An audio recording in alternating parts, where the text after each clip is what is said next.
Obi starts by saying, when I was 10, my mom passed away. It was sudden, and there wasn't much time to process what was happening. One day she was there, and the next she wasn't. It was a car accident. I remember sitting in the waiting room at the hospital while the nurses spoke in hushed tones. My brothers, Kevin and David, were both there, but they didn't seem as shaken as I was. Maybe it was because they were older, or maybe it was because they had already started pulling away from our family by then. Kevin was 23 and busy with his new job, and David, at 19, was starting college. I was just a kid, and suddenly everything I knew about stability and family was gone. At the funeral, I expected my brothers to step up. I mean, they were adults. Kevin had his own apartment, and David was sharing a dorm with a couple of friends. I figured one of them would take me in, or at least offer to. But instead I overheard them talking about arrangements. That's how I learned I wasn't going to stay with either of them. The social worker who showed up the next week confirmed it. She was nice enough, but all I could focus on was the fact that my brothers didn't want me. They gave excuses, of course. Kevin said he wasn't ready to be a full-time guardian. David claimed he couldn't juggle school and raising a kid. I didn't know what to say back then. I was just a scared kid who'd lost his mom. But the way they avoided eye contact when they talked to me said it all.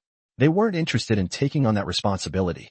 I was shuffled into the foster care system without much fanfare. Kevin signed some papers, patted me on the shoulder, and said he'd visit. Spoiler alert, he didn't. Foster care was a mixed bag. I ended up in a decent home eventually. But it took a while to get there. My first placement was with a family that saw me as a paycheck. They didn't hit me or anything, but they were distant. Meals were served on time. The fridge was stocked, but the house always felt cold. My foster parents didn't talk to me unless it was necessary, and they had two older kids who made it clear I wasn't part of their little family. I spent most of my time alone, sitting in my room with my mom's old photo album. It was one of the few things I'd managed to take with me. The phone calls started a couple of months after I was placed. At first, I was excited to hear from Kevin and David. I thought maybe they regretted their decision and would change their minds. But the calls were awkward. They'd ask generic questions. How's school? Are you eating enough? And then there'd be long pauses. They never really listened to my answers. After a while, I stopped looking forward to their calls. It felt like they were doing it out of obligation, not because they actually cared. One time, when I was 12, I got brave and asked Kevin why he didn't take me in. He sighed like I was being unreasonable and said, I was just starting my career, man. It wasn't the right time. David gave a similar excuse when I asked him. I had no idea how to raise a kid, he said. It wouldn't have been fair to either of us. At the time, I didn't know how to argue back. But their words stuck with me. It wasn't about fairness. It was about the fact that they didn't want me. As the years went by, I learned not to expect much from my family. Calls became less frequent, dropping from once a month to a couple of times a year. I stopped trying to engage with them and gave short answers to their questions. Yeah, school's fine. No, I don't need anything. Thanks for calling, I guess. Eventually, they stopped calling altogether, and I didn't care. By the time I was 15, I hated them, all of them. My brothers, my aunts, my uncles. They were all the same. They didn't care about me when it mattered, so why should I care about them? The foster family I ended up with when I was 14 was better, though. They weren't perfect, but they tried. My foster mom, Mrs. Clark, was patient, and Mr. Clark treated me like one of his own kids. They had two younger kids, and while we weren't super close, they didn't treat me like an outsider. For the first time in years, I felt like I had some kind of stability. I stayed with them until I turned 18, and I'm grateful for what they did for me, but even then, I couldn't shake the bitterness I felt toward my own family. Every holiday, every birthday, I'd wonder why no one had fought for me. Why didn't anyone think I was worth it? When I turned 20, I decided I was done. My brothers had tried reaching out a couple of times, but I ignored their calls. I didn't want their apologies or their excuses. I was tired of being the kid they abandoned. So I packed my things, left town, and didn't tell anyone where I was going. I didn't even leave a note. I wanted a fresh start, a life where I wasn't defined by what my family did or didn't do. Starting over wasn't easy, but it was worth it. I moved to a new city, got a job, and started building a life for myself. I didn't tell anyone my full story. When people asked about my family, I'd just say, we're not close, and change the subject. It was easier that way. No one needed to know about the years I spent feeling like I wasn't enough. Looking back, I don't know if I'll ever forgive my brothers. Maybe they thought they were doing the right thing, or maybe they were just selfish. Either way, they made their choice, and I made mine. All I knew was that I wasn't going to let their neglect define me anymore. For the first time in years, I felt like I had control over my own life, and that was enough for me. Starting over at 20 felt freeing, but also terrifying. I packed everything I owned into a beat-up duffel bag and caught a bus to a city I'd only seen on TV. I didn't know anyone there. But that was the point. I wanted a clean slate where no one knew me as the kid who got left behind. I didn't have much of a plan. Just enough money to get by for a couple of weeks and a vague idea that I'd figure things out as I went. The first few months were rough. I stayed in a cheap hostel while I looked for work, eating instant noodles most days and stretching every dollar. I'd pick up odd jobs, dishwashing, unloading trucks, cleaning offices, just to keep the lights on. I barely slept. Partly because the hostel was noisy, but mostly because I couldn't stop thinking about whether I'd made the right choice. Was it stupid to cut ties with everyone and start from scratch? But every time I thought about reaching out to my brothers, I'd remember those awkward calls, the excuses, and the way they let me down when I needed them most. That was enough to keep me moving forward. Eventually, things started to click. I landed a job at a small coffee shop. The kind of place where the regulars knew your name and tipped in crumpled dollar bills. The pay wasn't great, but it was steady, and the owner, Mrs. Patel, took a liking to me. She reminded me a bit of Mrs. Clark, my last foster mom, kind but no nonsense. She'd nag me about eating more vegetables and staying out of trouble, which I secretly appreciated. It had been a long time since anyone cared enough to do that. Working at the coffee shop gave me a sense of stability I hadn't felt in years. I started making friends with some of the regulars, like Alex, who ran the bookstore next door, and Lisa, a student who always came in with her nose in a textbook. For the first time in forever, I felt like I had a community. No one asked about my past, and I didn't offer any details. They just knew me as the guy who made a killer latte and always had a joke ready. It was enough. At 22, things got even better. That's when I met Sarah. She came into the coffee shop one rainy afternoon, soaked to the bone and looking like she'd had the worst day ever. Her umbrella had broken, and she was running late for a meeting, but she still stopped to order a chai latte. When I handed it to her, she smiled and said, "Thanks for not judging me for looking like a drowned rat." I laughed and said, "Hey, you're the best dressed drowned rat I've seen all day." She rolled her eyes, but I could tell she was amused. Sarah started coming in more often after that. And before long, we were chatting every time she stopped by. She was 30, a little older than me, and worked as a graphic designer. She had this easy confidence about her, like she knew exactly who she was and didn't care what anyone else thought. It was refreshing, especially since I'd spent so much of my life feeling like I had to prove myself to people who didn't care anyway. After a few weeks, I worked up the nerve to ask her out. To my surprise, she said yes. Our first date was simple. We grabbed burgers from a food truck and walked around the park. We talked for hours about everything and nothing. She told me about her childhood, growing up as an only child with parents who adored her, and how she'd always dreamed of traveling the world. I told her about working at the coffee shop and my dream of one day opening my own place. I didn't tell her much about my family, though. I just said we weren't close and left it at that. Sarah didn't push for details, which I appreciated. She seemed to understand that I wasn't ready to talk about it, and she respected that, at least in the beginning. Our relationship moved quickly. By the time we'd been dating a year, we were talking about moving in together. I'd saved up enough to get out of the hostel and into a tiny apartment, but Sarah's place was nicer, so I ended up moving in with her. It felt strange at first, living with someone who was so close to their family. Her parents would call every few days just to chat, and she'd tell them everything, what we'd had for dinner, what movies we'd watched, even small stuff like the new coffee shop we'd tried. I wasn't used to that kind of openness. My instinct was always to keep things to myself. Sarah was patient with me, though.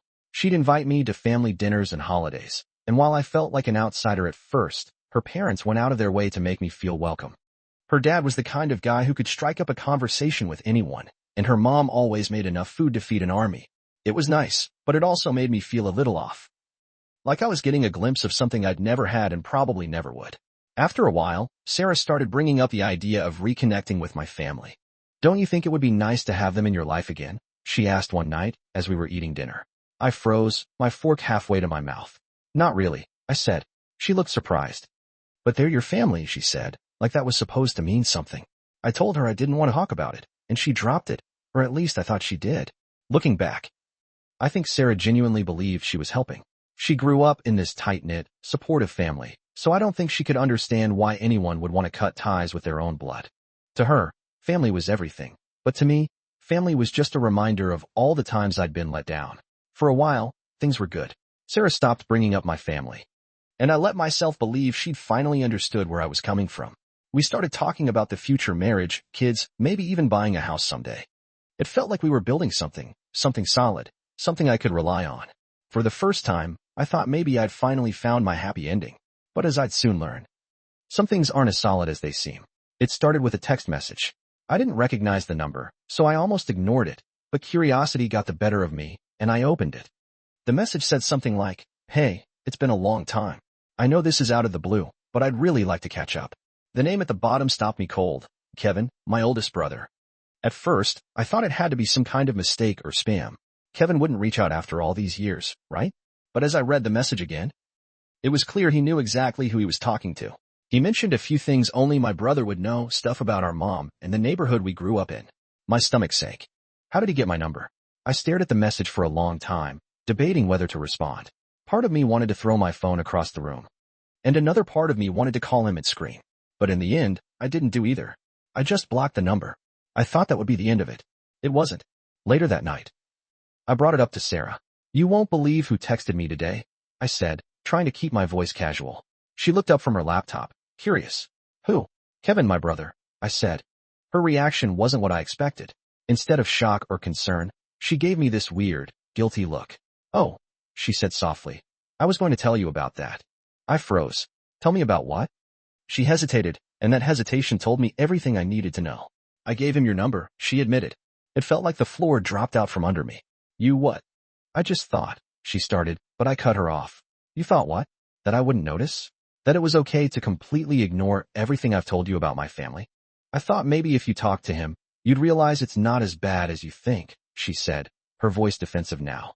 "You've been holding on to this anger for so long, and I just wanted to help you move past it." "Help me?" I snapped. "Do you have any idea what you've done? You had no right." Her face crumpled, but I didn't care. I couldn't believe she'd gone behind my back like this, especially after all the times I told her how I felt about my family. I thought she understood. I thought she respected my boundaries. Clearly, I was wrong. She tried to explain herself, saying she only wanted to help and that she didn't mean any harm, but to me, it didn't matter what her intentions were. She crossed a line, and I couldn't look past it. "I can't do this," I told her finally. "We're done." Her eyes widened. "You're breaking up with me over this?" "It's not just this," I said. "It's the fact that you don't respect me enough to listen. I told you how I felt, and you went behind my back anyway. I can't be with someone who thinks they know better than me about my own life." She started crying, which only made me angrier. "I'm sorry," she sobbed. "I didn't mean to hurt you. Please, let's talk about this. We can fix it." But I didn't want to talk anymore. I'd said everything I needed to say. "You need to move out," I told her. "Take as much time as you need, but I want you gone." She cried harder, begging me to reconsider, but my mind was made up. Trust is everything in a relationship, and once it's broken, there's no going back, at least not for me. The next few days were a blur. Sarah moved out of our apartment, taking her things one box at a time. I tried to avoid being there while she packed. It was too painful to watch, even though I knew I'd done the right thing. Her parents started calling me, which only made things worse. They left voicemail after voicemail, saying Sarah was heartbroken and didn't understand why I was being so harsh. They argued that she had good intentions and didn't deserve to be punished for one mistake.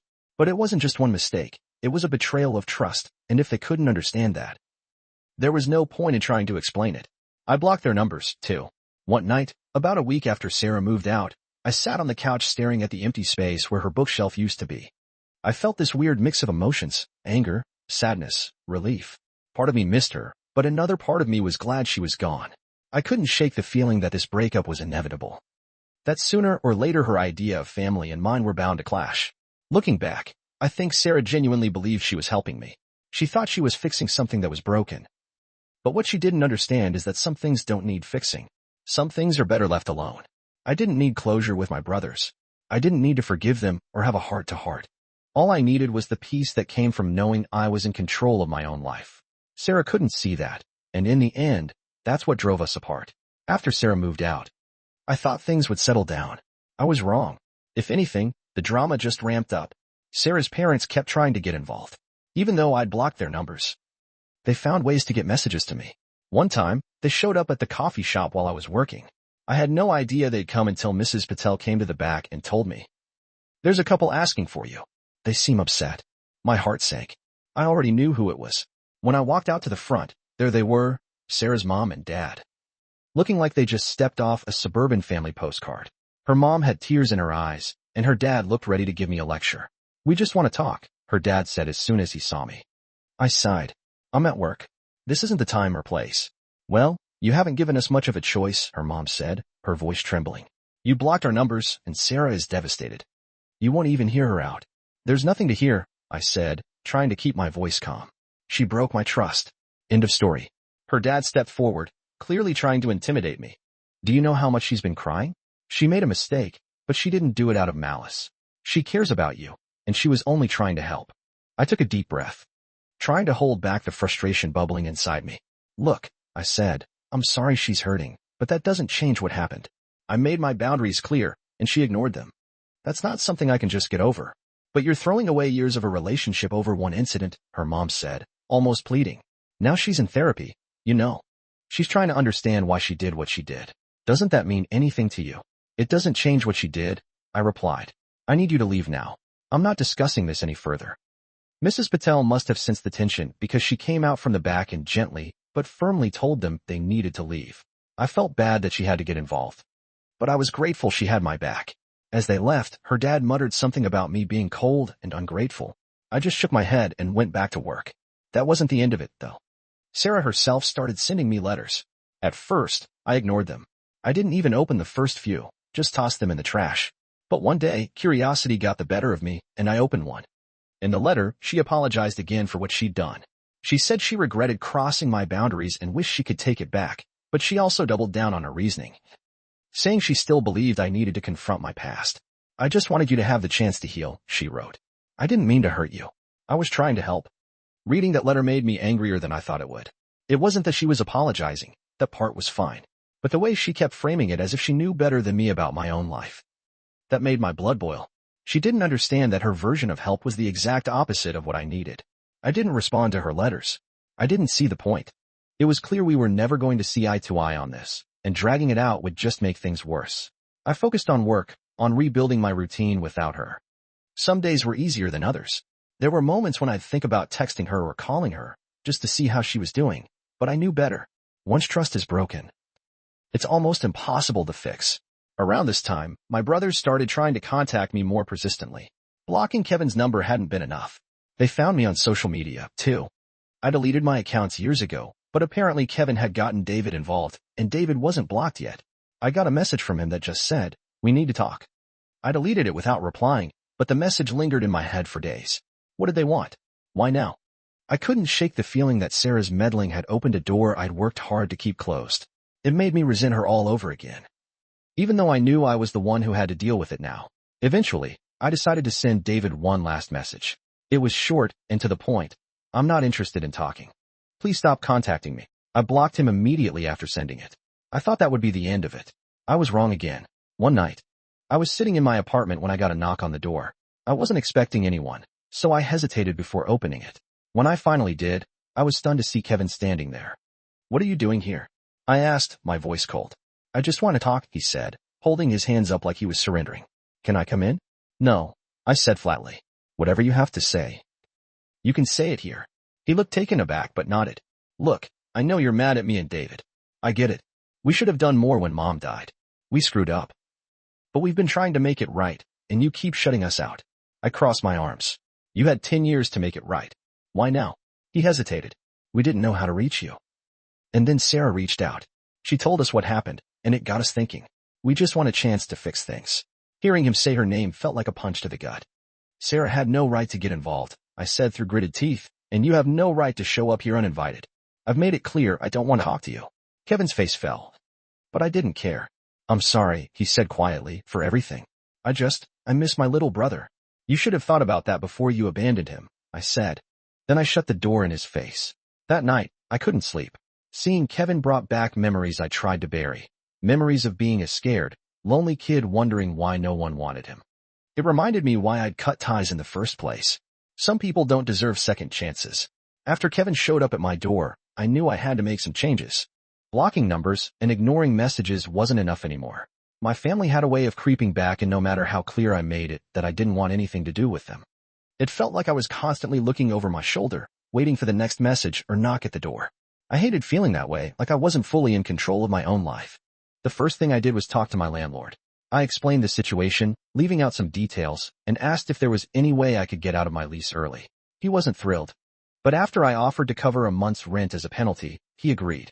I started looking for a new place immediately, focusing on neighborhoods farther from where Kevin might think to look. Within a week, I found a small studio apartment on the other side of town. It wasn't much, but it was mine, and most importantly, it was a fresh start. Packing up my old place was bittersweet. As much as I wanted to leave, this apartment had been my first real home after foster care. It was where I'd started rebuilding my life piece by piece. It was where I met Sarah. Where I'd thought for a while that I could finally have something stable. Leaving it felt like leaving behind a chapter of my life, one that had been both painful and hopeful in its own way. The move helped more than I expected. Being in a new place with new surroundings gave me a sense of freedom I hadn't felt in a long time.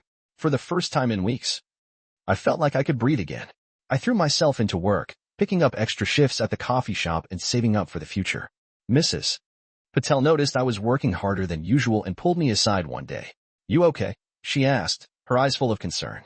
"Yeah," I said, forcing a smile, "just keeping busy." She didn't push, but I could tell she didn't fully believe me. Still, her kindness meant a lot. It reminded me that not all relationships had to be complicated or painful. Some people just cared because they wanted to, no strings attached.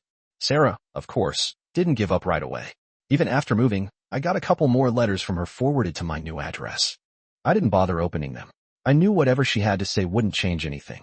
I made my decision, and I wasn't going to second guess it.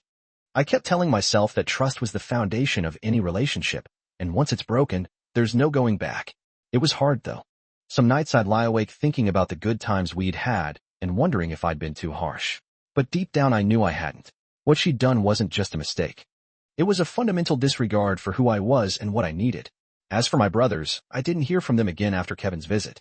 Whether they'd finally gotten the message or were just waiting for the right moment to try again, I didn't know, and honestly, I didn't care. The more time passed, the more I realized how much lighter I felt without them in my life. I wasn't carrying around that anger and resentment anymore, not because I'd forgiven them, but because I'd finally accepted that I didn't need them, their opinions, their guilt trips, their attempts to reconnect. None of it mattered. I was done letting them have power over me. One day, about 6 months after Sarah and I broke up, I got an email from an old friend I hadn't talked to in years. It was someone I'd met during my time in foster care, a guy named Marcus. He'd been a couple of years older than me, and we'd lost touch after he aged out of the system. Seeing his name in my inbox was a surprise, but a welcome one. In his email, Marcus said he'd recently moved to my city and was working as a mechanic. He asked if I wanted to grab coffee sometime and catch up. I hesitated at first. Letting someone from my past back into my life felt risky, especially after everything that had happened. But Marcus wasn't like my brothers or Sarah. He knew what it was like to grow up without a safety net, to feel like you had to figure everything out on your own.